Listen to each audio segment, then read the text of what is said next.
आइए लोग क्लास 4 का इंग्लिश ब्लॉसम का वर्कबुक का lesson 3 Vikram the wise king के सभी एक्टिविटीज़ और क्वेश्चन आंसर को कंप्लीट करते हैं। तो यहाँ पे देखिए, सबसे पहले यहाँ पे देता है कि Vikram was a wise king, he used his wisdom very well. यानी कि विक्रम एक बुद्धिमान राजा था, उसने अपने बुद्धिमानी को ही used his wisdom very well, वह अपने बुद्धिमानी को बहुत अच्छी तरह से उसने क्या किया, इस्तेमाल किया, उपयोग किया। Here read another story of wisdom. यहाँ पे बोल रहा है कि यहाँ पर दूसरी एक बुद्धिमानी की या बुद्धिमत्ता की कहानी दी गई है। यहाँ पे आगे बोलता है कि एंड थिंक अबाउट इट, ठीक है, और इसके बारे में आप सोचिए। इस कहानी को आप पढ़िए और इसके बारे में सोचिए। अब आइए देखते हैं, यहाँ पे देता है वंस अपॉन अ टाइम, किसी समय में देयर वाज अ क्रो, एक कौवा था। ही वॉज वेरी थर्स्टी, वह बहुत प्यासा था। He flew here and there in search of water, वह पानी की तलाश में यहाँ और वहाँ या इधर उधर उड़ता था। He saw a pot in the garden, उसने बागीचे में एक बर्तन देखा या घड़ा देखा। Here there was a little water in it, अब ये बता रहा है कि उसके अंदर बहुत ही थोड़ा पानी था। लिटिल वाटर मतलब थोड़ा पानी, ठीक है। हिज बिग, उसके चोंच did not touch the water, उसका चोंच पानी को छू नहीं पाया। ही वॉज वेरी वाइज, वह बहुत बुद्धिमान था। He dropped some pebbles into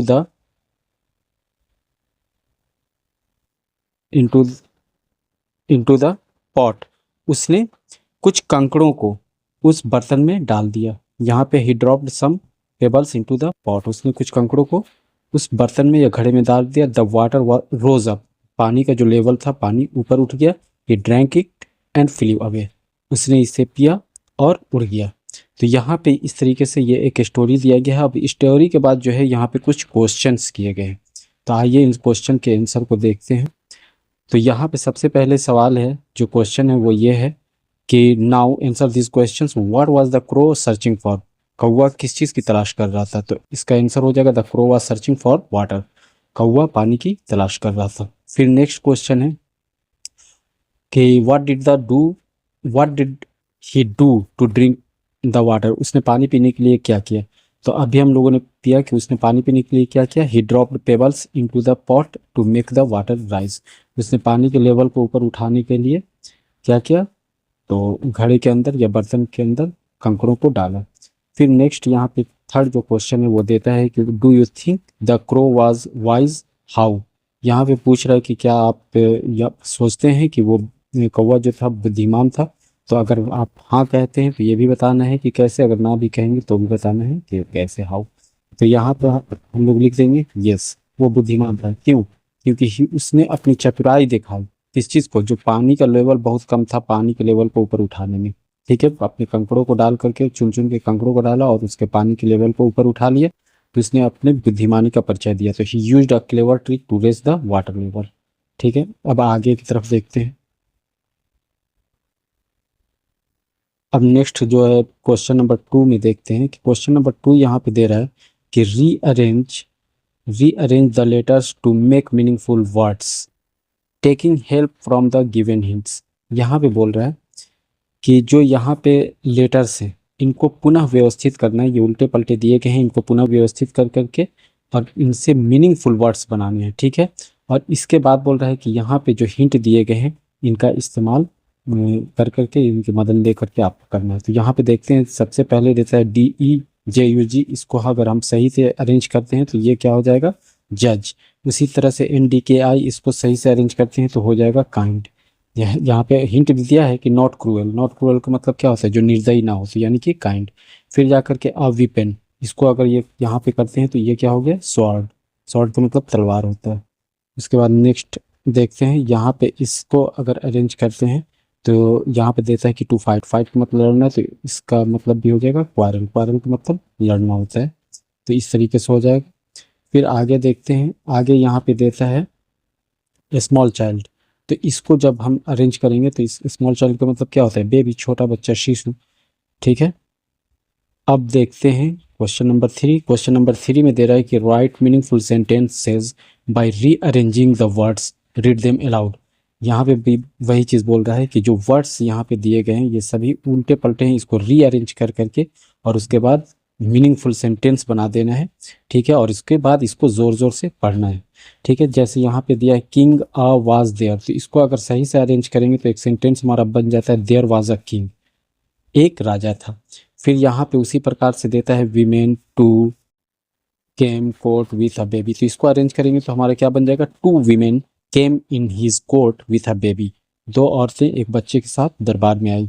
both baby claimed for the, तो इसको सही कर देंगे both claimed for the baby, दोनों ने बच्चे के लिए क्या किया, दावा किया या बच्चे को पाने का दावा किया। Give the king decision a fair, ये उल्टा पलटा दिया है, give the king decision fair, ऐसे करके इसको अरेंज करेंगे तो यहाँ पे बन जाएगा the king give a fair decision, राजा ने क्या किया कि एक बेहतरीन निर्णय लिया या फैसला दिया। The got real mother baby her, यहाँ पे भी उल्टे पलटे हैं, इसको सही से करेंगे तो हो जाएगा the real mother got her baby, जो वास्तविक माँ थी उसने अपने बच्चे को पा लिया, ठीक है। इस तरीके से इसको कर लेंगे। अब आगे की तरफ देखते हैं। नेक्स्ट देता है क्वेश्चन नंबर 4 में कि right the appropriate words in the spaces given below, ठीक है। यहाँ पे कुछ सेंटेंसेस दिए गए हैं और इनके लिए अब एक वर्ड आपको चुनना है, और वो वर्ड्स कहाँ हैं, तो ये आपके सभी बॉक्स के अंदर ही, इसी से जो सही अप्रोप्रिएट वर्ड्स हैं उसको हमको यहाँ पे लगा देना है। तो सबसे पहला यहाँ पे जो क्वेश्चन है, यहाँ पे आ करके देखते हैं। ये पहला मतलब कि दे रहा है कि if you want something from any one what would you say, अगर आपको किसी से कोई चीज़ चाहिए तो आप क्या कहेंगे। तो हम लोग कहते हैं प्लीज़, जैसे कि अगर मांगना है कोई भी चीज़ तो हम लोग कहते हैं कि please give me a glass of water, please give me your book, ठीक है। तो यहाँ पे हम प्लीज़ लगा देंगे, ठीक है। इसमें से यहाँ पे देख रहे हैं बॉक्स में हमारा प्लीज़ है, प्लीज़ यहाँ पे। फिर यहाँ पे अगला है कि if you ask someone to repeat what he said what would you say, अगर किसी से आप चाहते हैं कि वो अपनी बात को दोबारा कहे तो आप क्या कहेंगे। तो आमतौर पे जब हम लोग नहीं सुनते हैं तो इसके लिए हम लोग क्या करते हैं, पार्डन। पार्डन का मतलब भी होता है क्षमा करना, क्षमा कीजिए, तो ये नरमी के लिए होता है, तो यहाँ पे हम यूज़ करेंगे पार्डन का, ठीक है। उसके बाद देखते हैं if some one thanks you what would you say, अगर कोई आपको धन्यवाद देता है तो आप क्या कहेंगे। तो हम लोग फिर कहते हैं वेलकम, जैसे किसी को हमने मदद कर दी, उसने कहा कि थैंक यू, तो हम कहते हैं कि यू आर वेलकम। तो यहाँ पे वेलकम, क्योंकि इसमें दिया है वेलकम तो इसको ये वेलकम लगा देंगे। उसके बाद क्या है, अगर आपने किसी को चोट पहुँचाया, if you hurt any one what would you say, तो आप क्या कहते हैं या क्या कहेंगे। तो हम लोग कहेंगे सॉरी। सॉरी का मतलब भी होता है कि माफ़ करना। और एक बात ध्यान रखिएगा कि यहाँ पार्डन और सॉरी ये दोनों मतलब है, इसका मतलब क्षमा करना होता है, लेकिन पार्डन और सॉरी में फ़र्क यही है कि पार्डन जो है किसी भी चीज़ को दोहराने के लिए, क्षमा मांगने के लिए कहा जाता है, जबकि सॉरी अगर हम किसी को चोट पहुंचाते हैं या हमसे कोई तकलीफ पहुंची तब उसके लिए सॉरी का इस्तेमाल करते हैं, ठीक है। अब यहाँ पे क्वेश्चन नंबर 5 में देखते हैं कि क्वेश्चन नंबर 5 में दे रहा है make a word chain taking help from pictures, pictures को देख करके एक वर्ड चैन बनाना है, जिसको हम लोग हिंदी में अंताक्षरी कहते हैं। ये आमतौर पे जिस पे ख़त्म होता है उस पर दूसरा व्यक्ति दूसरा साइड वाला बोलता है। तो यहाँ पे एक चैन बना सकते हैं। यहाँ पे देखिए एप्पल लिखा है, एप्पल का ये एंडिंग है ई, तो ई से अब कौन सा वर्ड होगा, एलिफेंट। तो यहाँ पे एलिफेंट का चित्र बनाया तो यहाँ पे हम लिख दिया एलिफेंट। तो टी, अब टी पे एंड हुआ, तो अब इसके बाद यहाँ से इस तस्वीर को देख रहे हैं तो यहाँ पे कौन है, टीचर, तो टी से टीचर हो जाएगा। फिर हम देखते हैं यहाँ पे एंडिंग जो लेटर है वो क्या है, आर है, तो यहाँ पे जो हमारा फिगर है वो रोड का है, तो यहाँ पे आर से क्या हो जाएगा, रोड। उसी तरह से डी से हो जाएगा डेन, फिर यहाँ पे एन से हो जाएगा नेस्ट, और फिर जा कर के यहाँ पे एंड क्या है, टी है, तो टी से ट्रेन, फिर जा कर के एन से नोज और ई से एग, ठीक है। तो इस तरीके से ये वर्ड चेन हम बना लेंगे। अब आइए आगे की तरफ देखते हैं। आगे यहाँ पे कह रहा है कि नीतू इज़ वाचिंग टेलीविज़न। यहाँ पे देखिए observe the above sentence carefully, यहाँ पे कह रहे हैं कि ऊपर के जो ये सेंटेंस दिया हुआ है इसको बहुत अच्छे से आप अवलोकन करें, देखें। The bold word watching, watching bold word, यहाँ पे वाचिंग को बोल्ड वर्ड के रूप में दिया है, तो इसको बोल रहा है कि इसको आप देखें। तो इसे क्या कहेंगे हम, एक्शन वर्ड। एक्शन वर्ड का मतलब वर्ब। उसी तरीके से अब क्वेश्चन करता है कि now read the following sentences and encircle the action words. यहाँ कह रहे हैं कि जो नीचे दिए गए सेंटेंसेज हैं उनको आप पढ़िए और इसमें जो एक्शन वर्ड्स हैं उनको क्या करना है, सर्कल बनाना है, इनसर्कल करना है, ठीक है। सबसे पहला है आई एम प्लेइंग। यहाँ पे क्या दे रहा है, आई एम प्लेइंग, तो मैं खेल रहा हूँ, तो इसमें एक्शन वर्ड हो गया playing. You are going home, तुम घर जा रहे हो, तो इसमें एक्शन वर्ड हो गया going. She is driving a car, वह कार गाड़ी चला रही है या कार चला रही है, तो इसमें एक्शन वर्ड हो गया ड्राइविंग। फिर है children are jumping in the garden, बच्चे जो हैं बागीचे में कूद रहे हैं, जंप कर रहे हैं, तो यहाँ पे जंपिंग हो गया एक्शन वर्ड। माई ग्रैंड माँ is talking with my father, मेरी दादी मेरे पिता से बात कर रही हैं, तो यहाँ पे टॉकिंग क्या हो गया, एक्शन वर्ड हो गया। उसी तरह से they were quarrelling over a baby, वे एक बच्चे को लेकर के लड़ रही हैं, तो यहाँ पे एक्शन वर्ड हो गया क्वारलिंग। तो इस तरीके से इन सभी को इनसर्कल कर देंगे। और उसके बाद अब आगे की तरफ देखते हैं। नेक्स्ट यहाँ पे 7 नंबर है, Hemant is writing an application, Hemant क्या कर रहा है, एक एप्लीकेशन लिख रहा है, तो यहाँ पे राइटिंग एक्शन वर्ड हो गया। मधु वाज सिंगिंग अ सॉन्ग, मधु एक गाना गा रही है, तो यहाँ पे सिंगिंग एक्शन वर्ड हो गया। उसी तरह the aeroplane is flying very high, हवाई जहाज़ बहुत ही ऊंचा उड़ रहा है, तो ये फ्लाइंग एक्शन वर्ड हो गया। I am drinking cold water, मैं ठंडा पानी पी रहा हूँ, तो यहाँ पे ड्रिंकिंग जो हो गया एक्शन वर्ड हो गया। अब नेक्स्ट इसके बाद देखते हैं, नेक्स्ट में दे रहा है कि रीड द कन्वर्सेशन, यहाँ पे कन्वर्सेशन मतलब बातचीत है, किसके किसके बीच में, लीला और डॉक्टर के बीच में। इसको क्या करना है, बहुत ही बढ़िया से पढ़ना है। यहाँ पे पहले लीला बोलती है मे आई कम इन डॉक्टर, ठीक है, तो यहाँ पे वो उससे इजाज़त मांग रही है, तो इसीलिए ये सीकिंग परमिशन हो गया, ठीक है, इजाज़त मांग रही है। डॉक्टर फिर बोलता है यस कम इन, तो डॉक्टर क्या करता है, उसको इजाज़त देता है, परमिशन दे देता है।